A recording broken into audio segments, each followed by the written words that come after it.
Um defeito de cor. Capítulo 3. Aquele que tenta sacudir o tronco de uma árvore, sacode somente a si mesmo. Provérbio africano. A senzala grande. Talvez, se eu tivesse ficado trabalhando apenas na casa grande e morando na senzala pequena, não teria sabido realmente nada sobre a escravidão e a minha vida não teria tomado o rumo que tomou. Mesmo para uma criança de 10 anos, ou talvez, principalmente para uma criança de 10 anos, era enorme a diferença entre os dois mundos, como se um não soubesse da existência do outro. Um outro mundo dentro do mesmo. Sendo que o de fora, a senzala grande, era muito mais feio e mais real do que o de dentro, a senzala pequena. Depois de ser expulsa pela sinhá Ana Filipa, fiquei um bom tempo escondida no mato, com raiva das coisas que aconteciam sem que tivéssemos culpa, pois eu achava que toda a minha vida tinha sido assim até então. O Tico e o Hilário contaram para onde eu tinha ido, e a Esméria foi atrás de mim, dizendo que era melhor eu ir para a senzala grande antes que a sinhá pusesse o Eufrásio no meu encalço, como preta fujona. Ela me levou até a porta do enorme barracão, pois àquela hora os pretos ainda não tinham voltado do trabalho, e me deu um pedaço de pão, que, sem fome, guardei para mais tarde.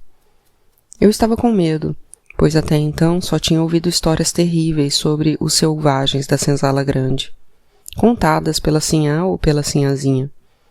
Só mais tarde percebi que nada poderia deixar alguém mais selvagem do que a travessia da África para o Brasil. E eu também já tinha sido uma selvagem, só que não estava sozinha, pois tinha a Taiwo, a minha avó, a Tanisha, a Jamila e a Aja, só para falar das pessoas que me eram mais queridas. Senti muita falta delas e de todos que não cheguei a conhecer melhor, porque eram cúmplices.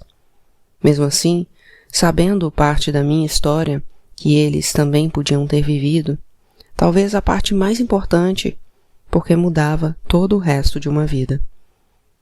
Mas na senzala grande, eu também já conheci o Afrânio, comprado no mesmo dia que eu, e a Maria das Graças, o Valério Moçambique e a Rosa Mina, o pai Osório, a mãe da Verenciana e talvez a própria, pois não sabia o que tinha sido feito dela depois que a levaram da senzala pequena. Pensei que, para a Verenciana, o mundo todo tinha desaparecido, e não apenas por uns instantes, como quando eu fechava os olhos ao cruzar com os guerreiros na estrada de Savalo para Oidá. Ela nunca poderia ver o filho, como quis a sinhá. A senzala grande não ficava muito longe da senzala pequena, e não sei porque eu nunca tinha me interessado em ir até lá. Do lado de fora, as paredes eram pintadas com cal branca, e do lado de dentro ficavam nuas nos tijolos irregulares de barros, armados entre estacas de madeira. Eram bem mais altas que a senzala pequena e também não chegavam até o teto de palha, deixando um vão por onde entravam o ar fresco e a claridade do dia. Faziam fundo para diversos quartos ou baias, demarcados por divisórias também de barro, um pouco mais baixas que as paredes externas, e pouca coisa mais altas do que as portas de madeira que davam acesso a elas. Do lado da construção, bem no meio do vão central, pendia uma lamparina, e abaixo ficavam 2 fileiras de tijolos enegrecidos, uma de frente para a outra e encimadas por uma grade de ferro, servindo de fogão. Quando começou a escurecer, quem primeiro apareceu foi o Eufrásio, que me viu lá dentro da senzala e não falou nada. Ele se sentou sobre um caixote logo na entrada e acendeu um cigarro de palha, esperando pela chegada dos escravos, que foram anunciados por uma cantoria que, para meu espanto, era em português. Eu imaginava que longe dos senhores pudéssemos falar em Iorubá ou em outra língua de África, mas me lembrei do que a Esméria tinha dito sobre o Eufrásio e seus homens. Alguns moleques entraram primeiro, correndo, e quando deram comigo agachada junto à porta de uma das baias, pararam. Ficaram olhando por um tempo e saíram rápido do jeito como tinham entrado. Logo apareceram 2 meninas que nem chegaram a entrar, olharam da porta. Eles pareciam ter mais ou menos a minha idade, apenas mais magros, e estavam cobertos de fuligem, o que dava para perceber mesmo sobre a pele preta, porque era um preto diferente, sem brilho, que sujava as roupas que estavam usando. Ficaram todos do lado de fora da senzala, deitados ou agachados, em grupos que quase não se falavam. Pareciam cansados até para tomar a água servida por duas mulheres que equilibravam tinas sobre a cabeça e iam abastecendo uma caneca passada de mão em mão, a mesma para todos os escravos. Mais tarde, quando já pareciam ter descansado um pouco e se davam as conversas, uma outra cantoria anunciou a chegada dos que trabalhavam na roça ou no engenho, e eu não pensava que pudessem ser tantos. Depois que todos tomaram água, descansaram e conversaram um pouco, o Eufrásio mandou que entrassem e avisou que a sinhá não queria saber de cantoria aquela noite. Não ouvíamos nada da senzala pequena, e imagino que muito menos da casa grande, que era ainda mais afastada. Talvez porque a casa grande e a senzala pequena estivessem localizadas em uma parte mais baixa do terreno, e a senzala grande logo depois de uma elevação, que impedia que os sons fossem levados pelo vento. Vento que também soprava na direção contrária, do mar para o interior da ilha. Eu não sabia o que fazer ou onde ficar, enquanto, no escuro, todos entravam para as diversas baias, onde cada um já tinha o seu lugar. O Eufrásio pôs um pouco de óleo no lampião e pude enxergar a Rosamina. Fui até ela e perguntei se podia me indicar um lugar para dormir. Não sei se me reconheceu de imediato, mas disse que eu podia ficar na baia pequena, onde, além dela, dormiam mais 4 mulheres, a Inácia, a Felicidade, a Liberata e a Policarpa. A porta foi trancada assim que entramos, e a Rosamina indicou o canto onde ficava a esteira dela, dizendo que ia dividi-la comigo, e depois pediríamos a um dos moleques para buscar a minha. Eu disse que também precisava dos meus ibejis e do Xangô, que tinham ficado no esconderijo, mas ela comentou que não era para eu me preocupar, porque pelo menos de Xangô estávamos servidas, e saudou a Inácia e a Liberata com um caô, pois as 2 nagôs eram filhas dele. Ouvimos batidas na porta principal e depois alguém gritando para que parássemos de falar, que não queria saber de nenhuma conversa naquela noite. No meio de tanta gente, o silêncio era maior ainda, e o cheiro de sujeira, de suor, de gordura e de fumaça, tudo misturado, também era mais forte. O cheiro doce e enjoativo, que às vezes sentíamos na senzala pequena, e mesmo da casa nos dias em que o vento virava, era quase insuportável. Cheiro que não parecia ser do ar, mas sim estar grudado nos corpos dos pretos.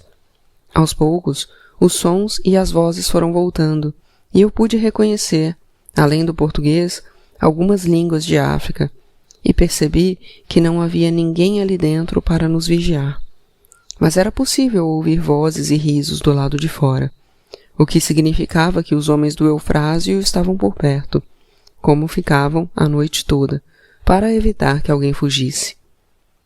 Depois que os olhos se acostumaram, mesmo na escuridão, percebi sombras por cima das paredes divisórias das baias, e me assustei quando um vulto surgiu de repente, equilibrando-se por cima da nossa. A Inácia comentou que eram os homens que iam se juntar às suas amásias, já que homens e mulheres dormiam em baias separadas. Disse que algumas famílias ficavam juntas, mas só depois que houvesse casamento, porque o Senhor não permitia que vivessem em pecado, embora fosse raro aparecer um padre para realizar as cerimônias. As últimas tinham acontecido havia mais de 5 anos, e alguns dos casais tinham sido desfeitos e outros tinham se formado. E havia até filhos das uniões clandestinas que já estavam na lida junto com os pais. Logo em seguida comecei a ouvir gemidos abafados, suspiros e risos, o que também fazia aumentar um pouco o tom das conversas antes sussurradas, mesmo para encobrir os amantes e mais para evitar o silêncio constrangido dos que estavam sozinhos. Nenhuma das minhas companheiras de baia recebeu visita, e a cada momento uma delas tentava puxar uma conversa qualquer, sem continuidade. Eu me interessei quando ouvi a Liberata falar o nome da sinhá Ana Filipa, mas logo em seguida ela se calou, ao perceber que eu tinha me mexido na esteira. Ela era a mãe da Verenciana, e fiquei feliz quando a Rosamina disse que podia continuar, pois eu era de confiança, que não estava ali para espiar ninguém. Então a Liberata comentou que não costumava confiar muito em cria de casa grande, porque, muitas vezes, para voltar para lá, no bem bom, prestava serviço de informação. Mas se a Rosamina garantia, ela continuaria. Eu nada disse, e deu para perceber que falavam sobre umas ervas que a Liberata tinha feito chegar até a Antônia, na casa grande, que seriam colocadas na comida e fariam o ventre da sinhá secar de vez, não deixando brotar nem suspeita de nova criança. A Rosamina perguntou pela Verenciana, e a Liberata respondeu que a filha tinha ido embora com a nega Florinda, que ia ficar na casa dela até a criança nascer, para depois decidirem o destino duplo. Contou que o Sr. José Carlos tinha mandado recado pelo Eufrásio, dizendo que ia dar a alforria para ela e a criança, que estava só esperando para saber se nasceria menino ou menina, por causa do nome a constar na carta. A Liberata estava com medo de que a teimosia da Verenciana pusesse tudo a perder, pois ela não queria colocar no filho ou filha o apelido do senhor, como era de uso. Não queria saber de nada que lembrasse a sinhá, que também usava o mesmo apelido, e ia inventar outro qualquer, já que seria livre. Sem que a sinhá soubesse, o Sr. José Carlos estava cuidando muito bem da Verenciana, enviando mantimentos por um de seus homens, e até pagando para a nega Florinda cuidar dela, que não prestava para fazer nada sozinha sem enxergar.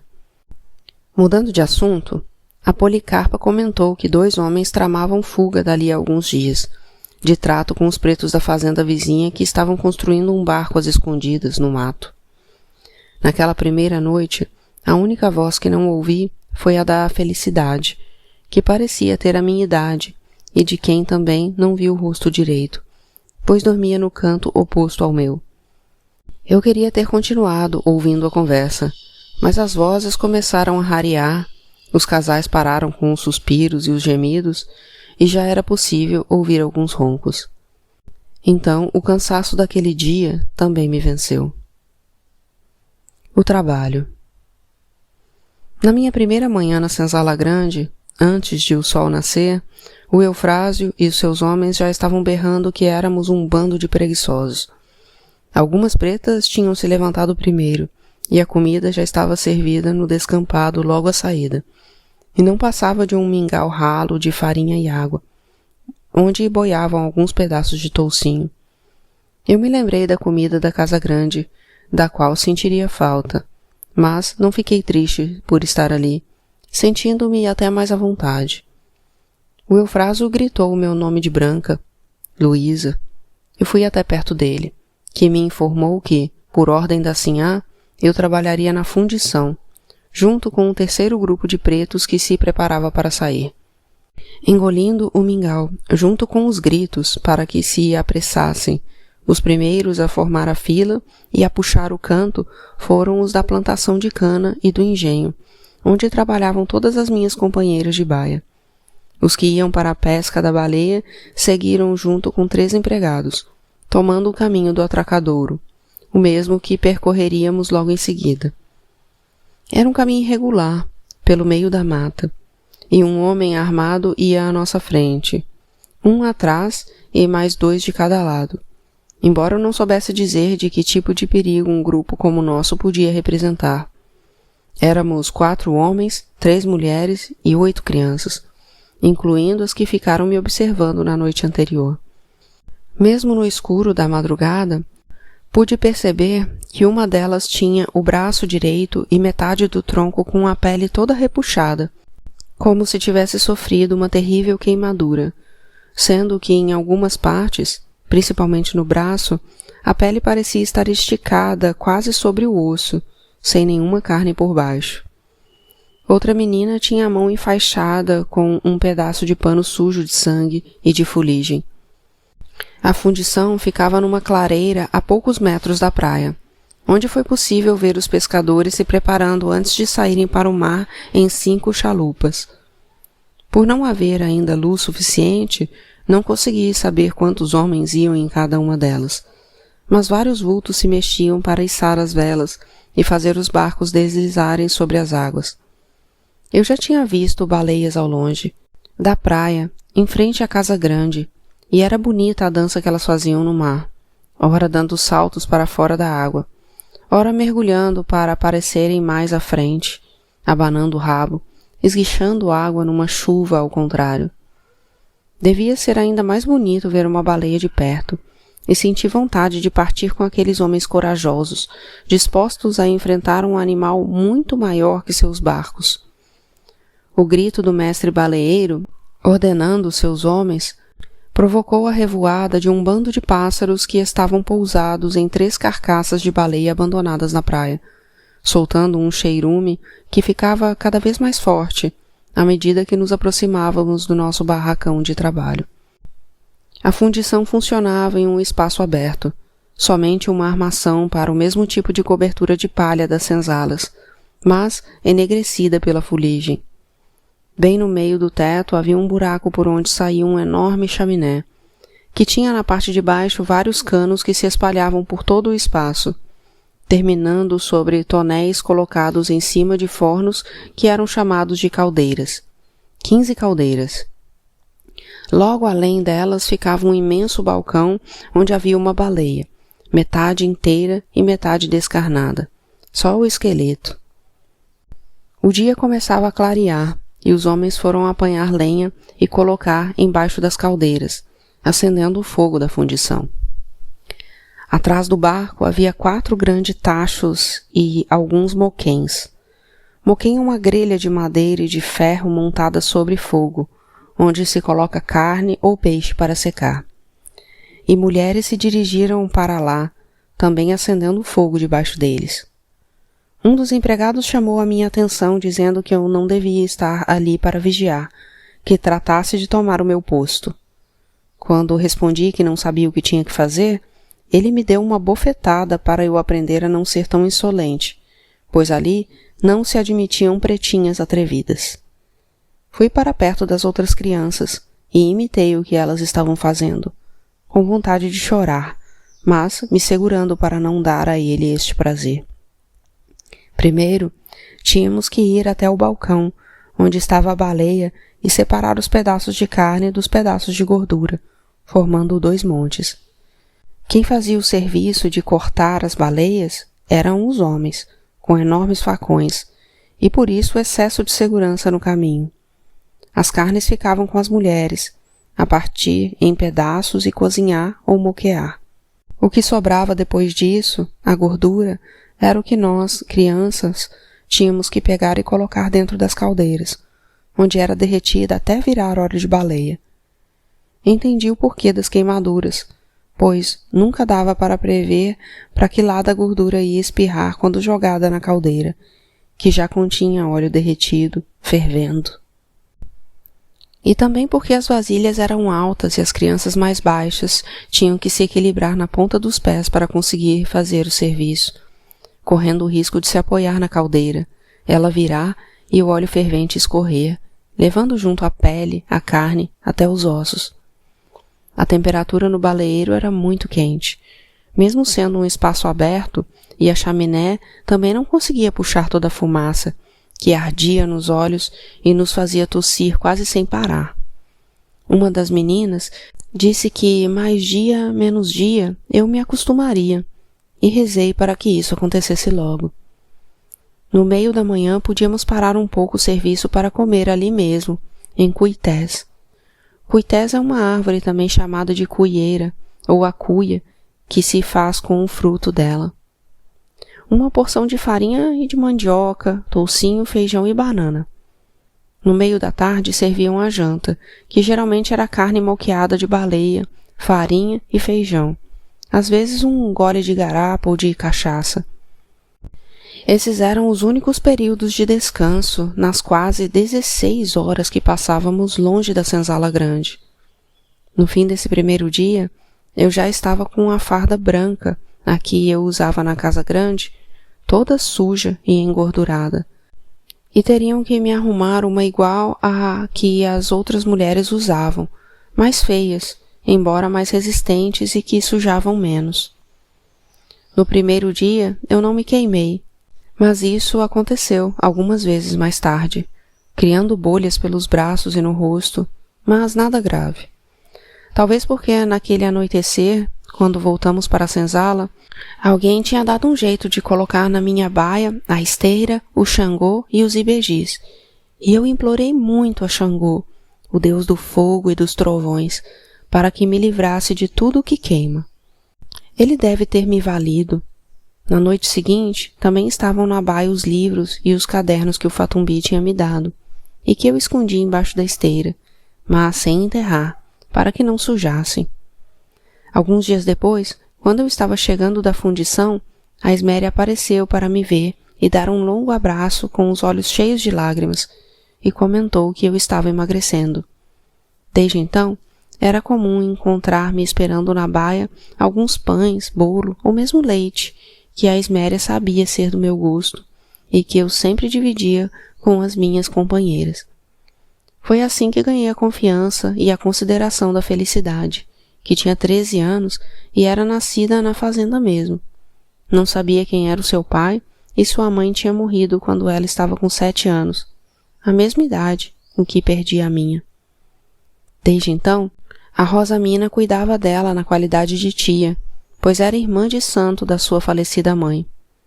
A Felicidade disse que todos respeitavam muito isso, a irmandade dos santos, já que, por vários motivos, os parentes de verdade quase nunca conseguiam ficar juntos, ou por alguns terem ficado em África, ou por terem sido comprados separados quando chegaram ao Brasil, ou por terem sido revendidos para outros donos, ou deixados em herança para pessoas diferentes.